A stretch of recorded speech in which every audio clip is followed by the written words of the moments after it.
தாய் தமிழ் உறவுகளுக்கு வணக்கம். விஜயகாந்த் கட்சிக்கு ஆபத்து என்ற தலைப்பில் இந்த காணொளியை காண்கிறோம். விஜயகாந்த் கட்சிக்கு ஆபத்து.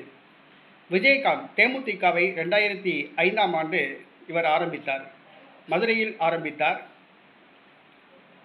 அவர் தமிழகத்தில் ஒரு மாற்றத்தை ஏற்படுத்துவார். திமுக அதிமுகவுக்கு மாற்றாக களமிறங்குவார் என்று எதிர்பார்க்கப்பட்டது. ஆனால் ஜெயலலிதாவுடன் கூட்டணி வைத்து தன்னுடைய கட்சியை கடலுக்குள் தனக்குத்தானே மூழ்கடித்து விட்டார் என்று சொல்லலாம். ஜெயலலிதாவுடன் கூட்டணி அமைத்து 40 தொகுதிகளில் போட்டியிட்டு 29 தொகுதிகளில் வெற்றி பெற்று எதிர்க்கட்சி தலைவர் பதவியை பெற்றாலும் கூட ஜெயலலிதாவுடன் கூட்டணி வைத்ததால் தன்னுடைய தனித்துவத்தை இழந்தார், தன்னுடைய தனித்தன்மையை இழந்தார். அதற்கு பின்பு அவர் தோல்வி முகத்தையே நோக்கி வெற்றி நடை போற்றிக் கொண்டிருக்கிறார்.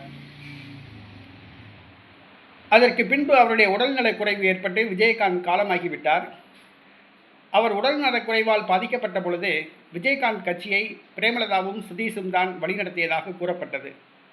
அவர்களுடைய தவறான வழிகாட்டுதல் காரணமாக அந்த கட்சி அதாள பாதாளத்துக்கு சென்றது. அந்த கட்சியை விட்டு தொண்டர்கள் தலைவர்கள் எல்லாம் விலகி சென்று விட்டார்கள். சட்டமன்ற உறுப்பினர்கள் கூட விலகி சென்று விட்டார்கள். தற்பொழுது தொண்டர்கள் இல்லாத ஒரு கட்சியாக உள்ளது. விஜயகாந்த் மறைவுக்கு பின்பு அந்த கட்சியை குடும்ப கட்சியாக மாற்றினார் பிரேமலதா. தற்பொழுது விஜயகாந்த் கட்சிக்கு ஆபத்து ஏற்பட்டுள்ளது. என்னவென்று சொன்னால், விஜயகாந்த் பிறந்தநாள் அன்று மதுரையில் கட்சியின் மாநாட்டை நடத்தினார் விஜய். இதன் நோக்கம் என்னவென்று சொன்னால், விஜயகாந்த் ரசிகர்களை, விஜயகாந்த் தொண்டர்களை தன் பக்கம் திருப்புவதற்காகவே விஜய் இந்த நடவடிக்கையை மேற்கொண்டதாக கூறப்படுகிறது. தேமுதிகவை கூட்டணிக்கு அழைத்து பார்த்தார். தேமுதிக வருவதாக தெரியவில்லை. ஆகவே தேமுதிக தொண்டர்களை எல்லாம் தன் பக்கம் திருப்பியுள்ளார் விஜய். விஜயகாந்துக்கு பிறகு பிரேமலதா கட்சியை நடத்த முடியாது, கட்சியை குடும்ப கட்சியாக மாற்றிவிடுவார். விஜயகாந்துக்கு பிறகு கட்சி தொண்டர்கள் யாரும் சட்டமன்ற உறுப்பினர்களாகவோ பாராளுமன்ற உறுப்பினர்களாகவோ வர முடியாது. ஆகவே விஜயை நோக்கி சென்றால் கூட ஏதாவது கவுன்சிலர் பதவி கிடைக்கும், கட்சி பதவி கிடைக்கும், மக்கள் செல்வாக்கை பெறலாம் என்று கருதி விஜயகாந்த் தொண்டர்கள் எல்லாம் தற்பொழுது விஜயை நோக்கி செல்ல ஆரம்பித்துள்ளார்கள். அதற்காக விஜய் காய் நகர்த்தி வருகிறார். அதன் முதல் படியே விஜயகாந்த் பிறந்தநாள் அன்று மதுரையில் அவர் மாநாட்டை நடத்தினார் என்று கூறப்படுகிறது.